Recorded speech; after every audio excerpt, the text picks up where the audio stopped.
अस्सलाम वालेकुम रहमतुल्लाहि वबरकातुहू। बायोलॉजिकल क्लासिफिकेशन, जानदारों की दर्जाबंदी, ये सबक हमारा चालू है। और इस सबक में आज जो टॉपिक हम पढ़ने वाले हैं वो है एनिमल किंगडम या kingdom Animalia.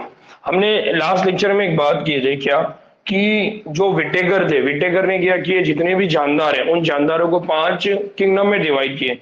Kingdom Monera, protista, fungi, Plantae और एनिमेलिया। तो अब आज जो किंगडम हम पढ़ रहे हैं वो किंगडम है एनिमेलिया, यानी आखिरी वाला किंगडम हम पढ़ रहे हैं। इससे पहले हमने जितने भी किंगडम पढ़े उन किंगडम में हमने बार बार क्लासिफिकेशन या दर्जा बंदी के लिए कुछ खुसूसियात को बार बार पढ़ा है। जैसे एक खुसूसियत है उनका ग़िज़ा हासिल करने का तरीका, या तो वो ऑटोट्रॉपिक है या तो हेटेरोट्रॉपिक, या तो खुद कफील है या गैर खुद कफील। इसी तरह से उनके खलवी दीवार, सेल के बाहर की दीवार, इसी तरह से रिप्रोडक्शन, सेक्सुअल, असेक्सुअल, है ना। ये कुछ खुसूसियात हैं जिसकी बुनियाद पर हम उनको अलग अलग कर रहे हैं। वैसे ही आज हम ये बोलेंगे कि कौन से वाले जानदार हैं जिनको आप एनिमेलिया ग्रुप के मेंबर बोलेंगे या उनको आप किंगडम एनिमेलिया में रखेंगे। तो सबसे पहली बात याद रखना है कि अगेन हमारी सबसे पहली जो बात हो रही है कि इस किंगडम के अंदर जितने भी जानदार होते हैं वो सब कैसे होते हैं, हेटेरोट्रॉपिक। हेटेरोट्रॉपिक का मतलब क्या होता है, गैर खुद कफील। गैर खुद कफील का मतलब क्या है, जो अपनी ग़िज़ा के लिए किस पर डिपेंड है, दूसरे जानदारों पर मुनहसिर है।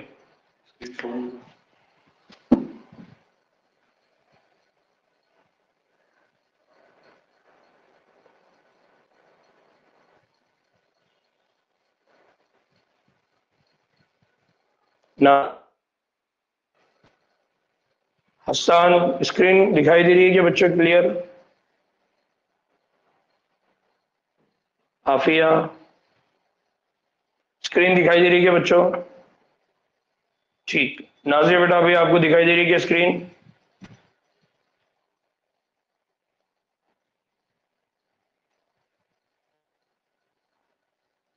एक मरतबा रीज्वाइन करिए आप। नाज़िया बेटा दोबारा रीज्वाइन करिए। ठीक ना। तो हमारी बात क्या चल रही है, हम ये कह रहे हैं कि यहाँ पर जितने भी किंगडम एनिमेलिया के अंदर जितने भी जानदार होते हैं वो सब कैसे होते हैं, गैर खुद कफील, यानी कैसे होते हैं, अपनी रजा के लिए वो दूसरों पर डिपेंड है। जैसा मेंढक है, मेंढक इंसेक्ट्स को खाएगा। हम जो शिकारी जानवर है उनको खाते हैं, या फिर हम किसको खाते हैं, पत्तों को खाते हैं। तो हमारी रजा के लिए दूसरों पे मुनासिर है, हम हमारी रजा खुद तैयार नहीं करते। तो इसलिए हमको भी कहां पर आएंगे, गैर खुद कफील, यानी कौन है, हेटेरोट्रॉपिक। दूसरा हमने कहा कि ये कैसे यूकैरियोटिक। यूकैरियोटिक का मतलब क्या होता है, इनके पास क्या होती है, मरकजी दीवार, या इनके पास क्या होती है, मरकजी दीवार, या उसको हमने कहा था मरकजी झिल्ली। क्या कहते हैं हम उसको, मरकजी झिल्ली। तो पहली दो खुसूसियात याद रखना है एनिमेलिया की। ना दूसरी दो खुसूसियात कि ये कैसे होते हैं, कसीर कल्बी। कसीर कल्बी का मतलब क्या होता है, आमतौर पे हम जब इंग्लिश में बोलते हैं तो हम क्या कहते हैं, मल्टी सेल्यूलर, यानी इनकी जो बॉडी होती है उसमें क्या होते हैं, बहुत सारे खलिए होते हैं, बहुत सारे सेल होते हैं। तीसरी, इनके खलियों में बहुत इंपॉर्टेंट चीज है, इसको याद रखना है, इसीलिए ये पौधों से अलग है। पौधों से ये अलग क्यों है, पौधों से ये इसलिए अलग है क्योंकि इनके खलियों में मौजूद क्या नहीं होती है, खलवी दीवार, यानी सेल वॉल। खलवी दीवार को इंग्लिश में क्या बोला जाता है, सेल वॉल। सेल वॉल इनके पास क्या होती है, एब्सेंट, यानी सेल वॉल इनके पास क्या होती है, गायब। सेल वॉल इनके पास मौजूद नहीं होती। जैसा आपकी बॉडी है, आपके जिस्म पे देखिए कोई सेल वॉल है क्या, नहीं। कोई झिल्ली है क्या, कोई कवर है क्या, नहीं। लेकिन पौधे को अगर आप देखेंगे, प्लांट को देखेंगे तो छाल, वो छाल उसकी क्या कर रही है, हिफाजत। तो वो जो छाल है वो छाल क्या है, सेल वॉल। और हमारे जिस्म पे कोई छाल है क्या, नहीं है। तो इसका मतलब ये है कि हमारे बॉडी यानी एनिमल्स की जो बॉडी है उसमें जितने भी खलिए हैं उन खलियों के ऊपर कोई खलवी दीवार मौजूद, कोई सेल वॉल मौजूद नहीं होती। ठीक ना। अब इनके मामले में एक बात याद रखना है, एनिमेलिया के एनिमल जो होते हैं वो बिल वास्ता या बिला वास्ता। बिल वास्ता मतलब डायरेक्ट, और बिल वास्ता मतलब इनडायरेक्ट। डायरेक्ट और इनडायरेक्ट तौर पर वो अपनी ग़िज़ा के लिए किस पे मुनहसिर है, पौधों पे। यानी हम हमारी ग़िज़ा के लिए, डायरेक्ट का मतलब क्या है, हम पौधों को खाते हैं, जैसा पालक है, कद्दू है, ये सब क्या है, पौधे, इनको हम डायरेक्ट खाते हैं। लेकिन फिर हम बकरी को भी खाते हैं, बैल को भी खाते हैं, क्योंकि वो खुद किसको खाते हैं, पौधों को। तो ये वाला रास्ता हो गया इनडायरेक्ट और ये वाला रास्ता हो गया, इसलिए हम बोल रहे हैं कि हम ग़िज़ा के लिए पौधों के ऊपर डायरेक्टली इनडायरेक्टली बिल वास्ता और बिला वास्ता मुनहसिर है।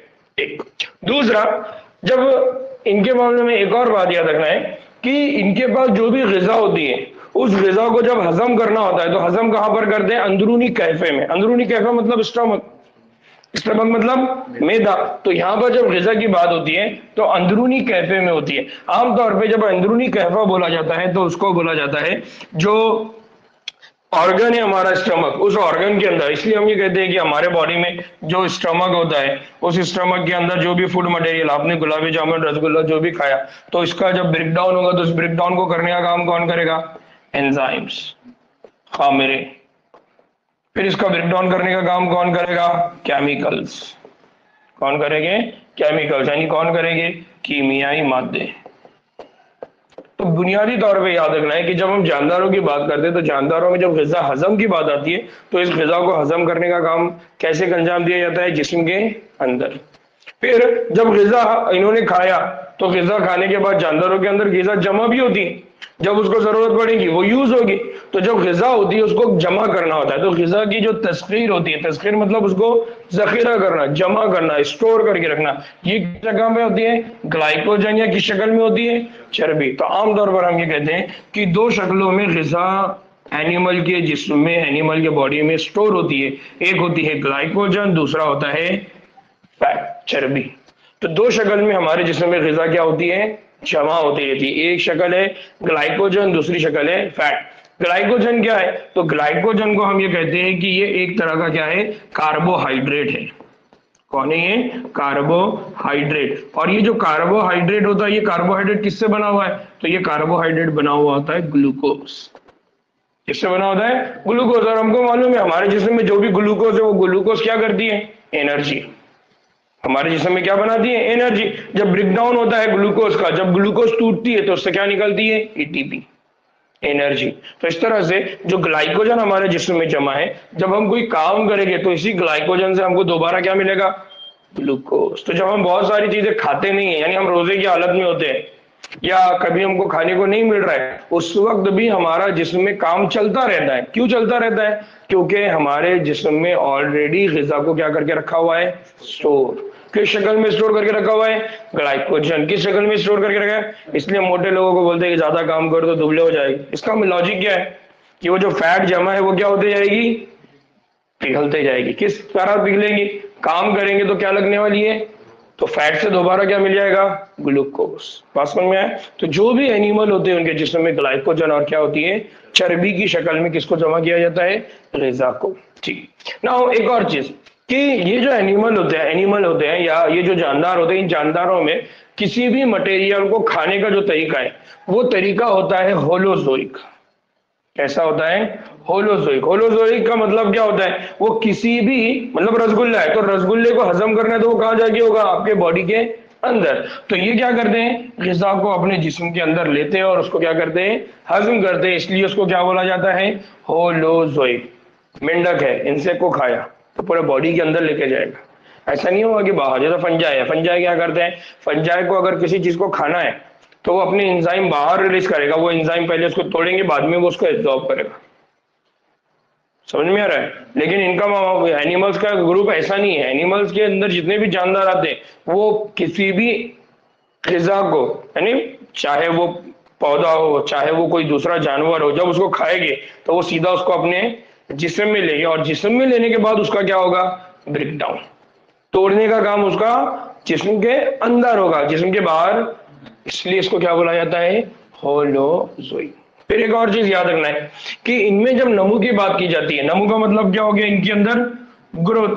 तो जब हम इनकी नमू या ग्रोथ की बात करते हैं तो एक खास नहज में होती है, और ये खास नहज में होकर क्या होता है, जब वो नमू पा लेता है तो नमू पाकर वो क्या बन जाता है, बाले। इसका मतलब यह है कि इनके अंदर धीरे धीरे धीरे धीरे क्या होती है, नमू होती है। तो इनके पास जब स्टेजेस आती है तो एक स्टेज होती है जिसको हम कहते हैं फीटल, दूसरी स्टेज होती है जिसमें हम कहते हैं कि वो बेबी है, बच्चा है। और तीसरी स्टेज जब होती है तो वो फिर क्या बन जाता है, अडल्ट बन जाता है, यानी वो रिप्रोडक्शन के काबिल है, यानी अपने जैसे दूसरे जानदार पैदा करने के क्या बन जाता है, काबिल बन जाता है। तब हम ये कहते हैं कि इनके अंदर जब नमू होती है तो नमू एक खास नहज में होती है, धीरे धीरे ये बढ़ते जाते हैं और बढ़ने के बाद एक स्टेज आती है जिस स्टेज में हम बोलते हैं कि ये क्या हो गया है, बालिग, अडल्ट। और बालिग और अडल्ट होने का मतलब है कि अब उसके जिस्म में भी गैमेटिक सेल बनने वाले हैं, और वो गैमेटिक सेल की मदद से वो क्या करेगा, आगे रिप्रोडक्शन यानी तौलीद का अमल अंजाम दे सकता है। तो ये बेसिक बुनियादी चीजें जो इंपॉर्टेंट है, जो एनिमल किंगडम से रिलेटेड याद रखना है।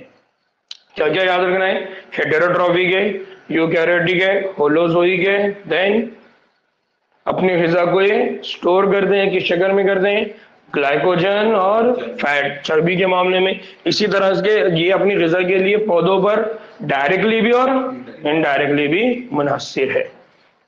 यूसुफ मौलाना, बात समझ में आई क्या?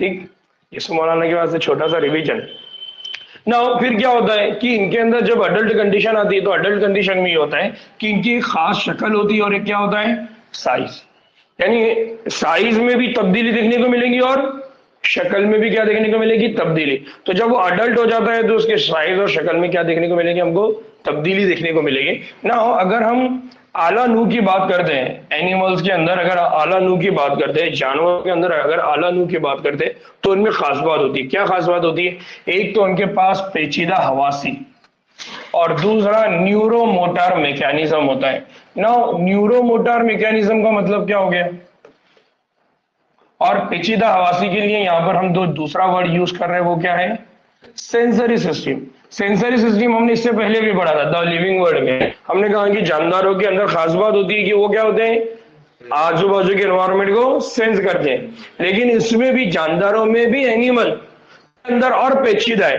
कि इनका सेंसरी सिस्टम और भी बढ़ा हुआ है। स्मेल को वो सूंघ सकते हैं, आवाज को वो महसूस कर सकते हैं, ये सारी चीजों को फील करते हैं। इसलिए हम ये कह रहे हैं कि उनके पास क्या होते हैं, पेचीदा हवासी और साथ ही साथ क्या होते हैं, न्यूरोमोटर। न्यूरोमोटर का मतलब क्या होता है, उनके अंदर जो मोटिलिटी है, उनके अंदर जो काम है ना। डॉगी है, उसने शेर को देखा तो वो भागेगा, तो भागते वक्त उसके बॉडी के अंदर मस्कुलर एक्टिविटी जो हो रही है, उसके जिस्म के अंदर होने वाली जो एक्टिविटी है, उसको कौन कंट्रोल कर रहा है, दिमाग, ब्रेन, न्यूरोमोटर मैकेनिज्म। तो इस तरह से उनके बॉडी में ये पूरा मैकेनिज्म होगा। फिर आखिर में इनकी अक्सरियत जो होती है वो क्या करती है, नकलो हरकत करती है। जबकि प्लांट की केस में अगर ये बात करें तो उनमें कोई नकलो हरकत नहीं होती, वो एक जगह से दूसरी जगह नहीं जा सकते। उनके पत्ते हिलेंगे, उनका तना हिल सकता है, लेकिन वो अपनी जगह एक जगह से दूसरी जगह तब्दील नहीं कर सकते। इसलिए यहाँ पर याद रखना है कि इनके अंदर क्या होती है, नकलो हरकत ना। एक और चीज कि इनके अंदर जब हम बात करते हैं तौलीद की, तो इनके पास जो तौलीद होती है वो जिनसी तौलीद होती है, और जिनसी तौलीद के लिए इनके पास जो नर होती है और मादा होती है, उनके दरमियान क्या होता है, इंटरेक्शन, उसको बोला जाता है मुबाशिरत। तो इनके दरमियान जिनसी तौलीद का अमल होता है। अब जिनसी तौलीद जब होगी तो जिनसी तौलीद के नतीजे में क्या होगा, अमल बारावरी होगा। हमारी बारावरी का मतलब क्या हो गया, फर्टिलाइजेशन। और जब फर्टिलाइजेशन का अमल होता है तो फर्टिलाइजेशन की वजह से क्या बनता है, जुनीन, और उसी जुनीन को हम क्या कहते हैं, एम्ब्रियो।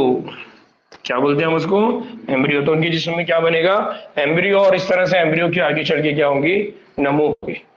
फिर जो जानदार होते हैं उन जानदारों को मुख्तलिफ फाइला में तकसीम किया गया है। हमने पढ़ा था लिविंग, क्या पढ़ा था कि पौधों को जब तकसीम किया जाता है, दर्जाबंदी की जाती है, तो डिवीजन में कौन कौन से डिवीजन पढ़े थे कल हमने, मुझे algae, bryophyte, pteridophyte, gymnosperm, angiosperm. कल पढ़े थे, नहीं पढ़े थे? वैसे ही इनके अंदर भी है, लेकिन इनके अंदर उसको क्या बोला जाता है, फाइला ना। इनके पास कौन कौन से फाइला है, तो सबसे पहला फाइला याद रखें, इनके पास कौन होता है, पॉलीफेरा। फिर कौन होता है, निडेरिया। फिर कौन होता है, प्लैटीहेल्मिन्थ। इसी तरह से यहाँ पर एक और फाइला है जिसको बोला जाता है एशहेल्मिन्थ। फिर उसके बाद होता है मोलस्का, फिर इसी तरह से एनिलिडा। फिर इसी तरह से ये निमेटोड वाला जो है उसी को एशहेल्मिन्थ भी बोलते हैं।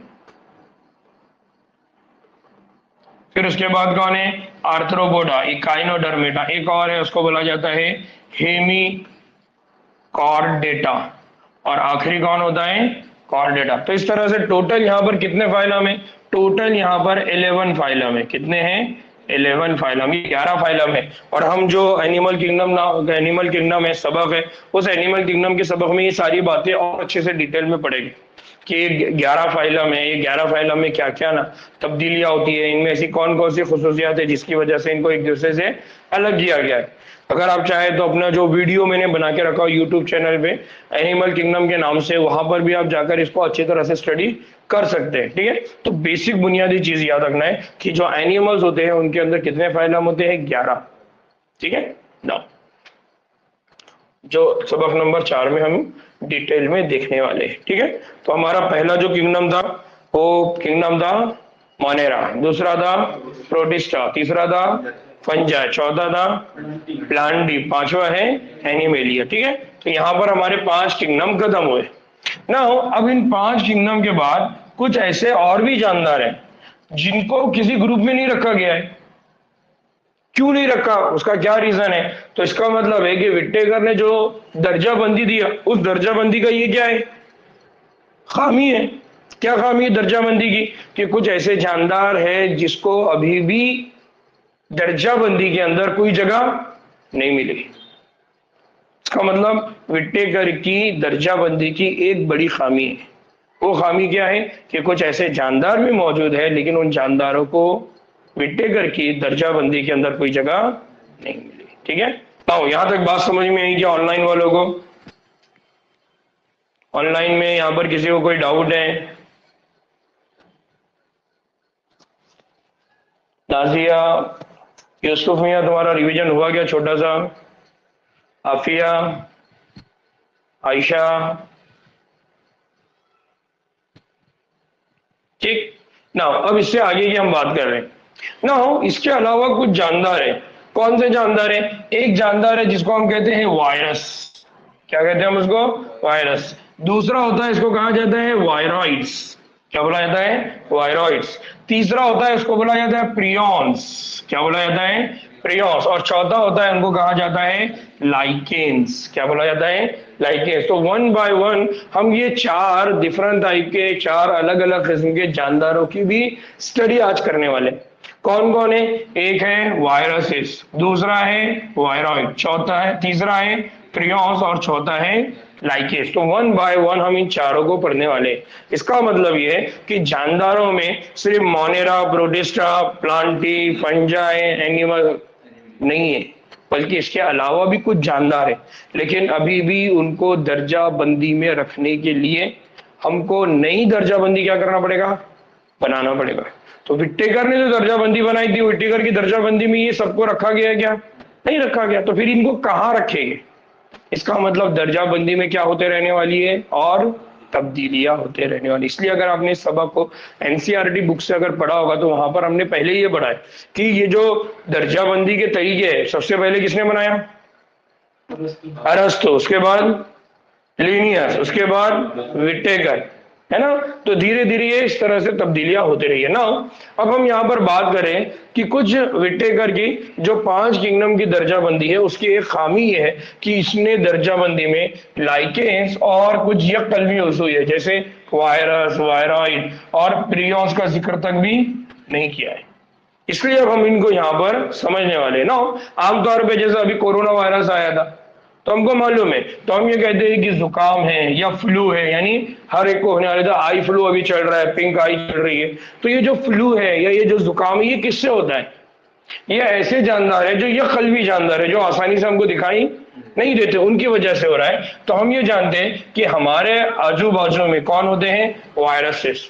और ये वायरसेस को अगर हमको समझना है तो सबसे बड़ा प्रॉब्लम ये है कि ये ऐसे जानदार है जिनके पास कोई भी सेल वॉल मौजूद नहीं है। सेल वॉल क्या है? इनके पास कोई सेल ही मौजूद नहीं है, फिर भी ये जिंदा है। तो इसीलिए यहां पर ये बात है कि जानदार हमारे नजदीक सिर्फ वो है जिनमें कौन सी साख्त होती है? कल्बी साख्त। जिसके पास कल्बी साख्त होगी हम उसको बोलते हैं जानदार। लेकिन वायरसेस तो ऐसे है जिनके पास कोई कल्बी साख्त नहीं होती, तो फिर हम उनको क्या बोलेंगे? जानदार बोलेंगे या गैर जानदार बोलेंगे? सवाल है बड़ा। तो हम ये कहते हैं कि हमारे पास जितने भी जानदार हैं, हम जानदार उन्हीं को बोलते हैं जिनके पास क्या मौजूद होती है, जिनके पास मौजूद होती है खलवीसा, या सिंपल अल्फाज में हम बोलेंगे कि जिनके पास क्या मौजूद होता है, खलिया, या जिनके पास क्या मौजूद होता है, सेल। इसलिए जब हमने सेल की तारीफ की है या खलिए को जब हम तारीफ करते हैं, डिफाइन करते हैं, तो हम बोलते हैं कि सेल ये क्या है, बुनियादी इकाई है, स्ट्रक्चरल एंड फंक्शनल यूनिट। ये क्या है, फाली और शक्ली। स्ट्रक्चर का मतलब क्या हो गया, शक्ली, और फंक्शन का मतलब क्या हो गया, फाली। तो फाली और शक्ली इकाई है किसकी, जानदार की, जानवर की, लाइफ की, जिंदगी की। इसका मतलब अगर किसी के पास खलिया नहीं है, अगर किसी के पास सेल नहीं है, तो इसका मतलब उसके पास जान, समझ में आया। तो ये बात हम यहाँ पर कहते हैं, लेकिन हकीकतन वायरस जानदार नहीं है। इसलिए विटेकर ने दर्जाबंदी के निजाम में इनको कोई जगह, तो याद रखना है कि इनको कोई जगह क्यों नहीं है, जगह इसलिए नहीं दी गई है क्योंकि जब हमने विटेकर की स्टडी की है, तो विटेकर के पास जब दर्जाबंदी हुई तो उन्होंने कहा कि कुछ जानदार ऐसे होते हैं जो प्रोकैरियोटिक होते हैं, यूकैरियोटिक होते हैं, यूनिसेलुलर होते हैं, मल्टी सेलुलर होते हैं, या कलवी, कसीर कलवी। तो अब उनके पास ऑप्शन बचा ही नहीं कि वो ऐसे जानदारों को कहां रखे जिनके पास कोई खलिया है ही नहीं, और उनमें कौन शामिल है, वायरसेस। इसलिए वायरसेस को विटेकर की दर्जाबंदी में कोई जगह नहीं मिली, पहली बात याद रखना है। अब वायरसेस जो होते हैं उनके मामले में पहली बात याद रखना है कि वायरसेस गैर खलवी। वायरसेस कैसे जानदार है, गैर खलवी। वायरसेस कैसे जानदार है,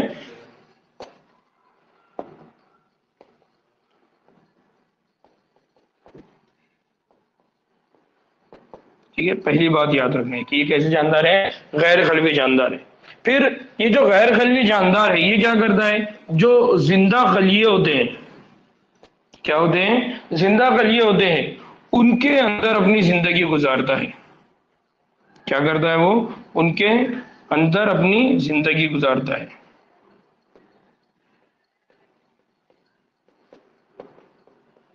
और जो जानदार दूसरे जानदारों के अंदर अपनी जिंदगी गुजारते हैं उनके हम क्या कहते हैं, क्या कहते हैं हम उनको, तोफेलिए। और इंग्लिश में उनके लिए क्या लफ्ज इस्तेमाल करते हैं, पैरासाइट्स। क्या बोलते हैं हम उनको, पैरासाइट। इसलिए जब वायरस को डिफाइन किया जाता है तो वायरस को हम बोलते हैं कि जो वायरस होता है, वायरस ये लाजमी तोफेलिए होते हैं। क्या होते हैं ये, लाजमी तोफेलिए होते हैं। क्यों लाजमी तोफेलिए होते हैं,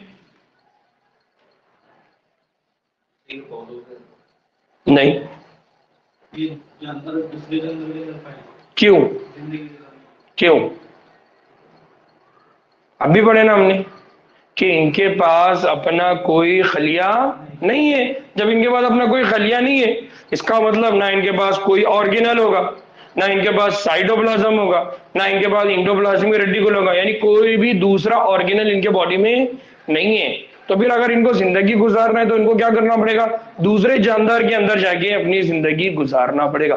तो याद रखना है कि ये तोफेलिए क्यों है, ये तोफेलिए इसलिए है क्योंकि ये खलिया नहीं है, ये गैर खलवी है। इसलिए मैंने पहला लफ्ज जो लिखाया था वो इसीलिए लिखाया था कि आपको ये बात याद रहे कि जो वायरस होते हैं वो कैसे होते हैं, गैर खलवी। और गैर खलवी होने के लिए वो अपनी जिंदगी गुजारने के लिए क्या करते हैं, जिंदा खलियों में जाके रहते हैं। इसलिए हम उनको क्या कहते हैं, तो फेलिए। तो हम ये कहते हैं कि ये दूसरे जिंदा खलिए के बाहर होते हैं, और यहाँ पर जब ये होते हैं तो ये एक गैर मोरोसी यानी क्रिस्टलाइन साख्त रखते हैं। गैर मोरोसी क्रिस्टलाइन साख्त का मतलब क्या होता है, फॉर एग्जाम्पल ये कोई एनिमल है, उस एनिमल के बॉडी पे इस तरह से ये चिपका रहेगा, जैसे इसको मौका मिलेगा ये अंदर चला जाएगा, और जैसे ही अंदर जाएगा तो अब उस खलिए का इस्तेमाल करके वो अपने नंबर में क्या करेगा, इजाफा। फॉर एग्जाम्पल ऐसा समझ लीजिए कि ये एक तरह का मेहमान है, और जैसे इस मेहमान को घर में एंट्री मिलती है, यानी मेजबान जैसी इसको इजाजत देता है, तो कुछ दिनों तक ये मेजबान के साथ अच्छा सा दोस्ताना बना के रहता है, और कुछ दिनों के बाद वो क्या करता है, उस मेजबान के किचन में, उस मेजबान के जो रूम है वहां पर रहना शुरू करता है। और कुछ दिनों के बाद ये होता है कि वो उस किचन में और उस रूम में इतना डोमिनेट हो जाता है कि वो मेजबान जो है अब उसकी कोई हैसियत वहां पर बाकी नहीं बचती। यानी अब ये पहले मेहमान था, अब ये खुद मालिक बन गया, यानी उस घर के ऊपर इसने क्या कर दिया, कब्जा। तो वायरसेस क्या करते हैं, एक खलिए में जाते हैं और उस खलिए के ऊपर क्या कर देते हैं, कब्जा कर लेते हैं। यानी अब वो खलिया जिंदा रहा या वायरस जिंदा रहा, वायरस। यानी उसकी पूरी मशीनरी कौन इस्तेमाल कर रहा है, वायरस। इसलिए हम वायरस को क्या बोलते हैं, लाजमी तोहफे लिए। अगर वो किसी सेल के अंदर नहीं गया तो वो जिंदा नहीं रह सकता, अगर वो किसी खलिए के अंदर दाखिल नहीं हुआ तो वो जिंदा। इसीलिए कोरोना के दौर में हम बोलते हैं मास्क लगा के रहो, इससे छुपा के रहो। क्यों, क्योंकि वो वायरस जब भी बॉडी में आता है तो वो सबसे पहले सेल के अंदर जाएगा और उस सेल के अंदर जाके वो अपने नंबर को क्या करेगा, बढ़ाएगा और उस सेल के ऊपर क्या कर देगा, कब्जा। ठीक है ना। ना नतीजे में क्या होता है, खलिए के अंदर दाखिल होने के बाद मेजबान खलिए के तमाम अफाल की लगाम वो क्या कर देता है, अपने हाथ में ले लेते हैं और अपने दोहराने का मतलब होता है रेप्लिकेशन, रेप्लिकेशन का मतलब होता है कॉपी बनाना। यानी वो अपने जैसे अपने बच्चे पैदा करना शुरू करेगा, यानी अब उसकी जनरेशन वहां पर क्या होगी, बढ़ेगी, उसकी नंबर क्या होंगे, बढ़ेंगे। अगर उसके तादाद उसके नंबर बढ़ेंगे तो अब वो पूरे उस सिस्टम के ऊपर क्या हो जाएगा, काबिज, कब्जा करने का। तो इस तरह से वायरसेस क्या करते हैं, पहले तो ये गैर जानदार होते हैं, लेकिन जैसे ही किसी खलिए के अंदर जाते हैं तो ये बन जाते हैं जानदार, और वहां पर अब ये क्या करेंगे, उस खलिए की पूरी लगाम अपने हाथ में ले लेंगे। ठीक है, और आखिर में फिर क्या होगा, मेजबान खलिए को क्या कर देंगे, मार देते हैं।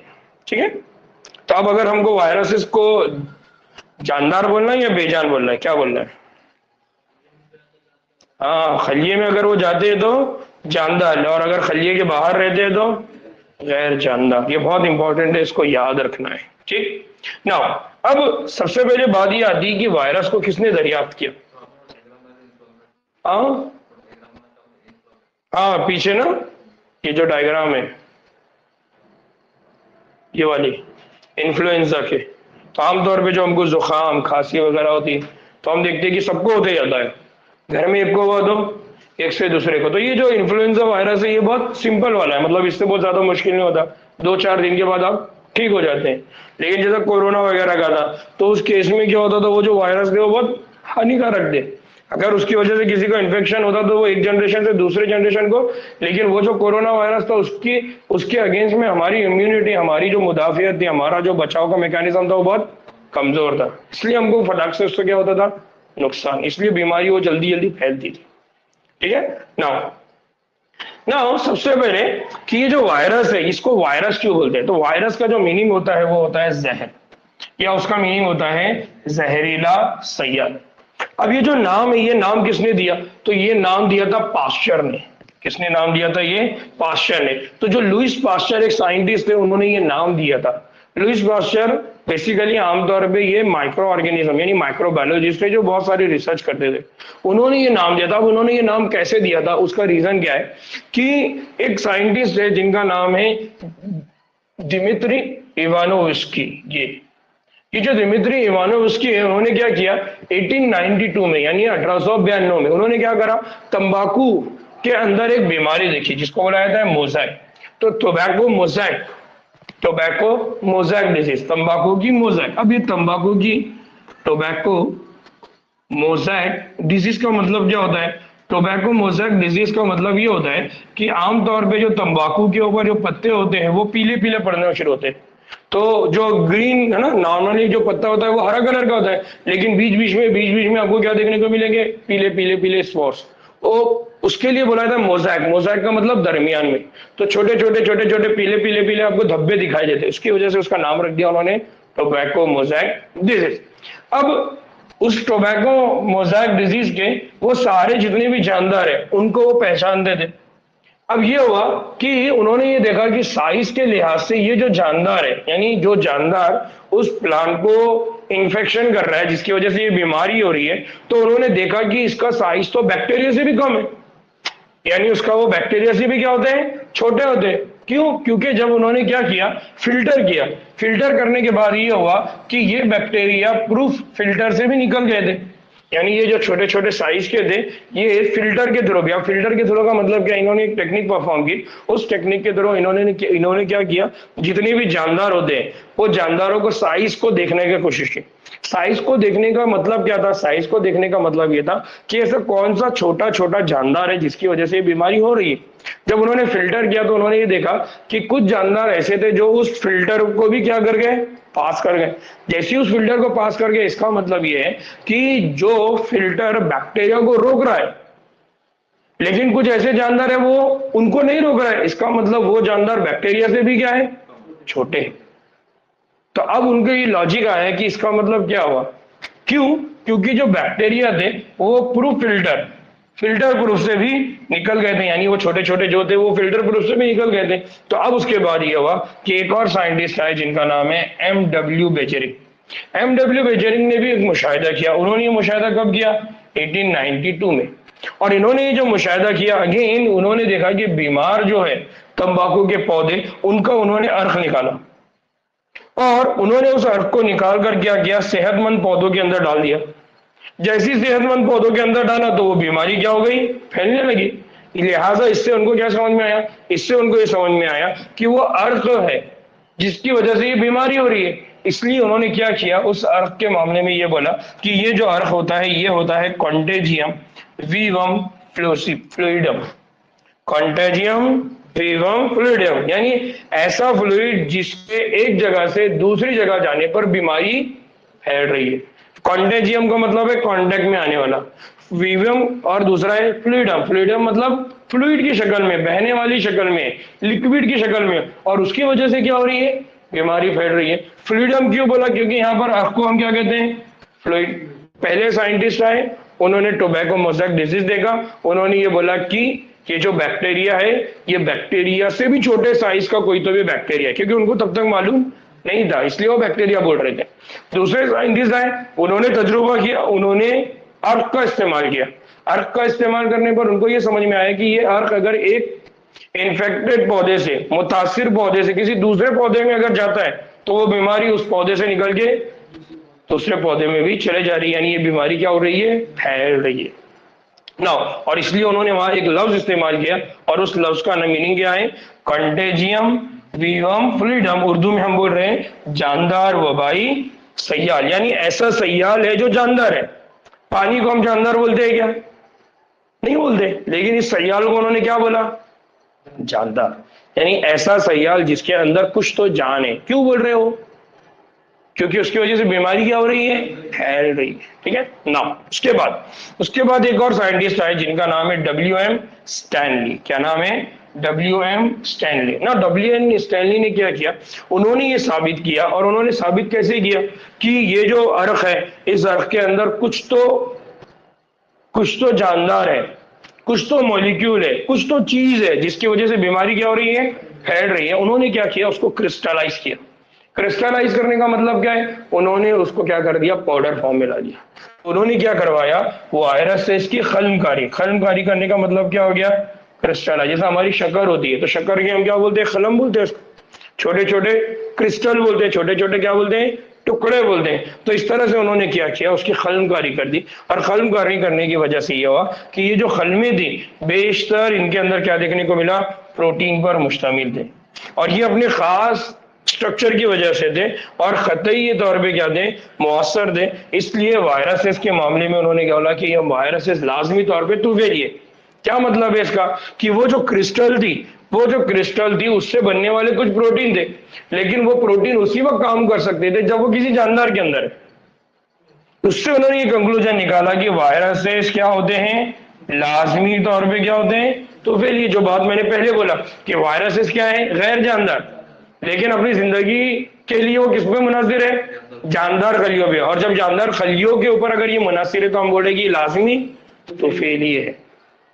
बात समझ में आई? तो इस तरह से ये बात समझ में आई। एक्सपेरिमेंट के जरिए 3 साइंटिस्ट ने यह बात बताई कि इसको कहा जाता है वायरस।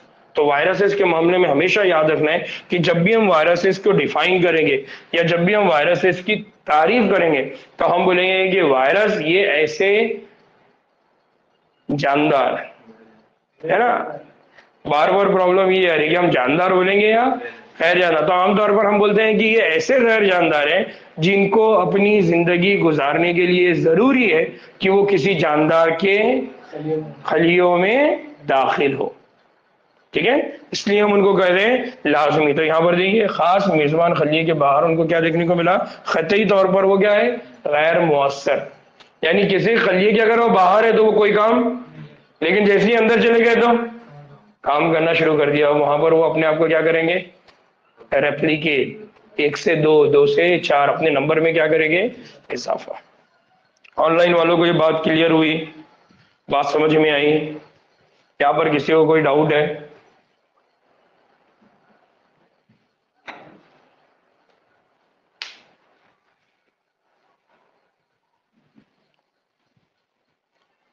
साइन को कुछ समझ में आया थोड़ा थोड़ा?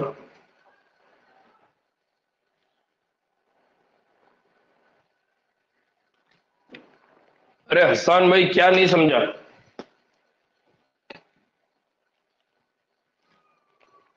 जवाद आपने नो सर लिखे, समझ नहीं आया या समझ गया? डाउट नहीं है?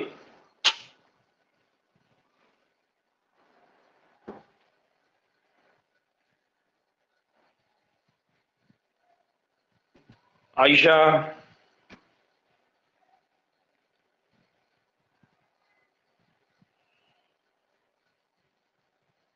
ठीक ना? अब इससे आगे ना, अगर हम वायरसेस की बात करते हैं तो वायरसेस का जिस्म किससे बना हुआ है?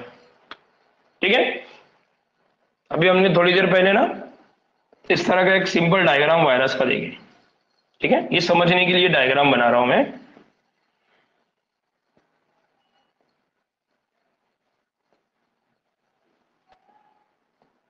ठीक है, समझने के लिए रफ डायग्राम बना रहा हूं ना। कंसीडर करिए कि ये वायरस है।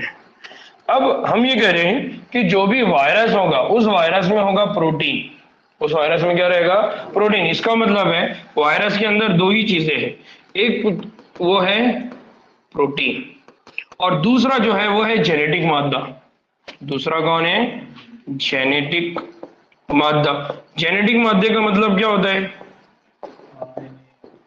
बहुत अच्छे, जेनेटिक मटेरियल या जेनेटिक मादे का मतलब होता है या तो रहेगा आरएनए या तो रहेगा डीएनए। तो इनके जिस्म में क्या रहेगा, ठीक है। तो ये बेसिक तौर पे याद रखना है कि जब हम वायरस की बात करते हैं तो वायरस के जिस्म में सिर्फ दो ही चीजें, जैसे हमारा जिस्म है, हमारे बॉडी में बहुत सारी चीजें, प्लांट है, पौधे हैं, तना, जड़, पत्ते, जड़े, ये सब है। वैसे इनके जिस्म में सिर्फ दो ही चीजें, एक है प्रोटीन और दूसरा है जेनेटिक मादा। फिर जेनेटिक माध्यम में भी अगर हम बात कर रहे हैं तो या तो आरएनए होगा या तो डीएनए होगा। फिर किसी भी वायरस में आरएनए और डीएनए दोनों में एक साथ कभी भी नहीं होते, ना उसके पास कभी डीएनए एक साथ होगा ना कभी आरएनए एक साथ होगा, या तो आरएनए रहेगा या तो डीएनए। इसलिए हम बोलते हैं कि आरएनए वायरस और डीएनए वायरस। इसीलिए हमारे पास जो एचआईवी वायरस है, एचआईवी वायरस आरएनए वायरस है। कोरोना वायरस जो था ये भी आरएनए वायरस था, इसलिए ये एक से दूसरे में बहुत जल्दी क्या हो रहा था, पास हो रहा था। दूसरा, उसके अंदर वेरिएशन बहुत जल्दी आ रहा था, फर्क बहुत जल्दी आ रहा था, वो बहुत जल्दी जल्दी अपने आप को क्या कर रहा था, बदल रहा था। क्यों बदल रहा था, क्योंकि उसके पास जो जेनेटिक मटेरियल था वो क्या था, आरएनए। और आगे चल के हम पढ़ेंगे कि ये जो आरएनए जेनेटिक मटेरियल होता है ये नॉन स्टेबल होता है, गैर मुस्तकम होता है। गैर मुस्तकम का मतलब क्या होता है, वो हमेशा टूटता है, बनता है। ये बिल्डिंग है, ये बिल्डिंग का आज स्ट्रक्चर ऐसा है, कल ये टूट गई तो कुछ नया स्ट्रक्चर बनेगा, फिर टूट गई तो कुछ नया स्ट्रक्चर बनेगा। हर दिन टूट रही है, हर दिन बन रही है, तो हर दिन नया नया बनता रहेगा, यानी तब्दीली आते रहेगी। तो इसीलिए हमारे पास जो वायरसेस होते हैं वो खतरनाक इसीलिए होते हैं क्योंकि आज अगर उनका कोई साख्त है और उसके अगेंस्ट में हमने दवा बना दी तो कल फिर वो दूसरे अंदाज में क्या हो जाता है, तब्दील हो जाता है। आपने, आपके पास एक बंदा आता है, वो बंदा बहुत शरारती है, आपने उसको समझाया तो उसने अपनी शरारत बदल दिया, उसने शरारत खत्म कर दिया, लेकिन जब दूसरे दिन आया तो शरारत करके आया लेकिन शरारत का अंदाज बदल गया था। तो वैसे ही वायरस है, बहुत शरारती है, अपने आप को क्या करता रहता है, बदलता रहता है। क्यों बदलता रहता है, क्योंकि उसके पास जेनेटिक मटेरियल क्या है, आरएनए। इसीलिए हम ये कहते हैं कि जो वायरसेस होते हैं ये वायरसेस न्यूक्लियो प्रोटीन है। वायरसेस को क्या बोला जाता है, न्यूक्लियो प्रोटीन। क्यों बोला जाता है न्यूक्लियो प्रोटीन, क्योंकि उनके अंदर एक मटेरियल कौन है, प्रोटीन, दूसरा मटेरियल कौन है, न्यूक्लिक एसिड, यानी कौन है, आरएनए और डीएनए।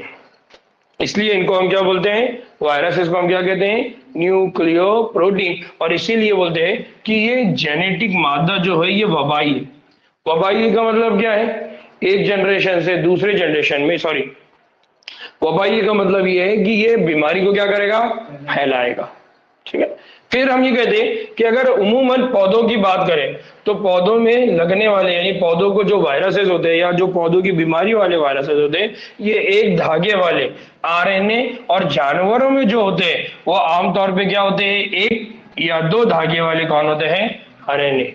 या दो धागे वाले क्या होते हैं? डीएनए। यानी इसका मतलब ये है कि आमतौर पे जब पौधों को ये बीमारी करते हैं तो पौधों को बीमारी फैलाने वाले जो वायरस होते हैं उनके पास जो जेनेटिक मटेरियल होता है, कौन होता है? जेनेटिक मटेरियल या जो जेनेटिक मादा होता है, वो जेनेटिक मादा हमेशा कौन होता है? आरएनए। और वो आरएनए कैसा होता है? एक धागे वाला। एक धागे वाले का मतलब क्या होता है?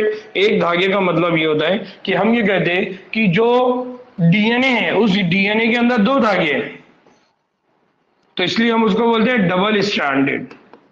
क्या बोलते हैं हम उसको? Double stranded. डबल स्ट्रैंडेड का मतलब दो धागे वाला। यहां पर होता है एक धागे वाला। एक धागे वाले का मतलब क्या हो गया? सिंगल। क्या बोलते हैं हम उसको? Single stranded. क्या बोलते हैं हम उसको? Single strand. तो इसलिए याद रखना है कि पौधों को बीमारी करने वाले जो वायरस होते हैं वो एक धागे वाले होते हैं, जबकि जानवरों की अगर बात करते हैं तो जानवरों को बीमारी करने वाले एक या दो धागे वाले, और एक या दो धागे वालों में एक तो होगा आरएनए और दूसरा साथ में कौन हो सकता है? डीएनए वाला भी हो सकता है। यानी एक वायरस ऐसा होगा जिसके पास सिर्फ आरएनए रहेगा, दूसरा वायरस ऐसा हो सकता है जिसके पास सिर्फ डीएनए मटेरियल रहेगा। लेकिन अगर पौधों की बात करते हैं तो आमतौर पे पौधों को बीमारी करने वाले जो भी वायरस रहेगा उसके पास जो जेनेटिक मटेरियल रहेगा, उसके पास जो न्यूक्लिक एसिड रहेगा वो कौन सा रहेगा? आरएनए। इसीलिए जब हम डिफाइन करते हैं आरएनए का लॉन्ग फॉर्म क्या है तो हम बोलते हैं आरएनए जो राइबोन्यूक्लियोप्रोटीन, राइबोन्यूक्लिक एसिड। डीएनए जब हम बोलते हैं तो हम बोलते हैं deoxy ribonucleic acid. Nucleic acid ये लफ्ज याद रखना है। ठीक है। अब इसको न्यूक्लिक एसिड क्यों बोलते हैं, क्या बोलते हैं, तो बायोमोलिक्यूल चैप्टर है, उस बायोमोलिक्यूल चैप्टर में हम पढ़ेंगे कि आरएनए को आरएनए क्यों बोलते हैं, डीएनए को डीएनए क्यों बोलते हैं, ऐसा उनकी साख के अंदर क्या है ना। अब एक एग्जांपल जो यहाँ पर दी गई है, दो एग्जांपल यहाँ पर है। एक है टोबैको मोसैक वायरस का जिसको बोला जाता है टीएमवी वायरस, और दूसरा है बैक्टीरियोफाज। ठीक है ना। अगर हम बैक्टीरियोफाजिस की अगर बात करते हैं, किसकी बात करते हैं? बैक्टीरियोफाजिस। आमतौर पे बैक्टीरियोफाजिस किसको कहते हैं? बैक्टीरियोफाजिस उन वायरसेस को बोला जाता है जो बैक्टीरिया में जाके अपनी जिंदगी गुजारते हैं। अब पौधों में रहने वाले को हम क्या बोलेंगे? पौधों को इन्फेक्ट करने वाले वायरस यानी प्लांट वायरस। जो जानवरों को करते हैं एनिमल वायरस। तो वैसे ही जो बैक्टीरिया को बीमारी करते हैं या बैक्टीरिया के अंदर जाके अपनी जिंदगी गुजारते हैं उनको क्या बोला जाता है? बैक्टीरियोफाज। इसलिए वो वायरस जो बैक्टीरिया को क्या कर देते हैं? इन्फेक्ट कर देते हैं। फिर ये जो बैक्टीरियोफाजेस होते हैं उमूमन ये दो धागे वाले वायरस होते हैं। दो धागे वायरस का मतलब क्या हो गया कि इनके अंदर जो डीएनए मटेरियल होगा वो डबल स्ट्रैंडेड होगा। ठीक। फिर इनके पास जो प्रोटीन होता है उस प्रोटीन की वजह से एक गिलाफ बनता है, एक कवर बनती है। उस प्रोटीन के खिलाफ को बोला जाता है कैप्सिड। क्या बोला जाता है इसको? कैप्सिड। तो ये जो प्रोटीन का खिलाफ है इसको बोला जाता है कैप्सिड प्रोटीन। क्या बोला जाता है? Capsid protein. दिख रहा है यहाँ पर कैप्सिड प्रोटीन, ये जो है ये कैप्सिड। तो दो मटेरियल होते हैं, एक रहेगा डीएनए और एक रहेगा प्रोटीन। तो प्रोटीन जो भी रहेगा वो क्या बनाएगा? कैप्सिड। ठीक। दूसरा कि इसकी जो नीम इकाइयां हैं उन नीम इकाइयों को, यानी नीम इकाई का मतलब क्या होते हैं? सब यूनिट। उन सब यूनिट को क्या बोला जाता है? कैप्सोमियर। क्या बोला जाता है? कैप्सोमियर। और ये जो कैप्सोमियर है यानी अगर आप इसकी बात करो, ये छोटी छोटी यूनिट की अगर बात करो तो ये क्या करते हैं? न्यूक्लिक एसिड की क्या करते हैं? हिफाजत। न्यूक्लिक एसिड की हिफाजत का मतलब क्या है? इसके अंदर जो डीएनए जो आरएनए मौजूद है उसको क्या करना है? बचा के रखना है। जैसा इससे पहले हमने बात की कि ये सेल है, इस सेल के अंदर क्या होता है? न्यूक्लियस। न्यूक्लियस के अंदर कौन होता है? डीएनए। इसका मतलब डीएनए यानी न्यूक्लिक एसिड की हिफाजत कौन कर रहा है? मरकजी झिल्ली कौन कर रही है यहाँ पर? मरकजी झिल्ली। वैसे ही वायरसेस के अंदर न्यूक्लिक एसिड की, डीएनए की, आरएनए की हिफाजत करने वाले कौन है? कैप्सोमियर। और ये कैप्सोमियर मिलकर क्या बनाते हैं? कैप्सिड। याद रहेगा। तो जो कैप्सिड या कैप्सोमियर होता है वो क्या करता है? उसकी हिफाजत करता है। नाउ ये कैप्सोमियर स्प्रिंग की शक्ल, ये जो कैप्सोमियर है स्प्रिंग की शक्ल या पॉलीहेड्रल, पॉलीहेड्रल का मतलब ये ऐसा होता है 6। पॉली, पॉली का मतलब क्या होता है? मैनी। पॉली का मतलब क्या होता है? मैनी। तो बहुत सारे शक्ल के होते हैं। तो दो चीजें याद रखना है, या तो ये पॉलीहेड्रल हिंसी शक्ल का होगा या फिर ये कैसा होगा? स्प्रिंग।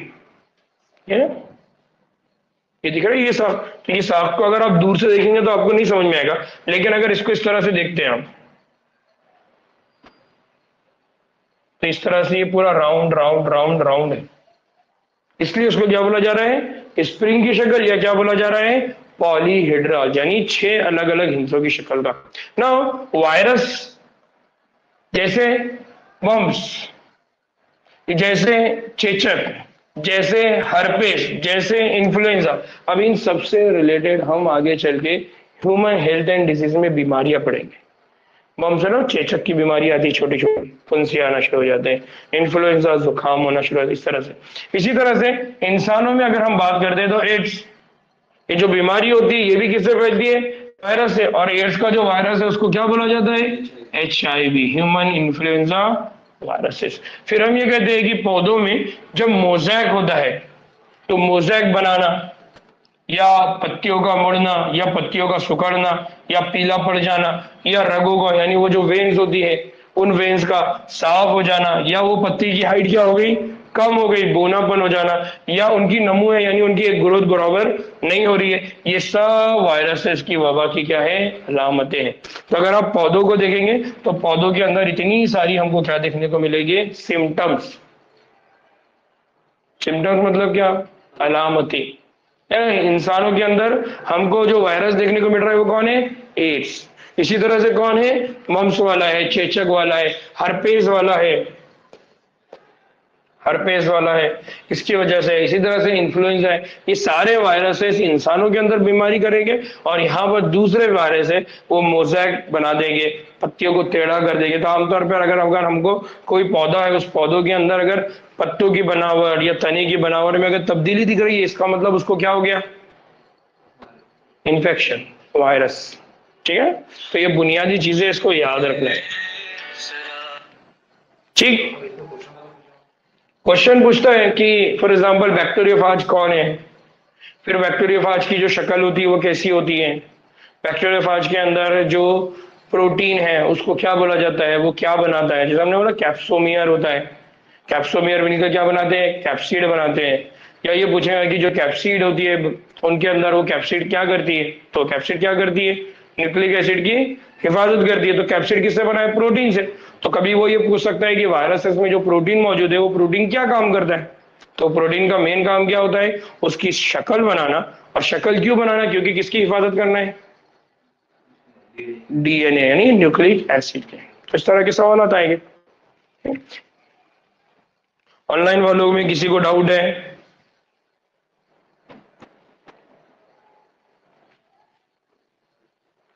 ठीक। ऑनलाइन वालों में किसी को कोई डाउट है?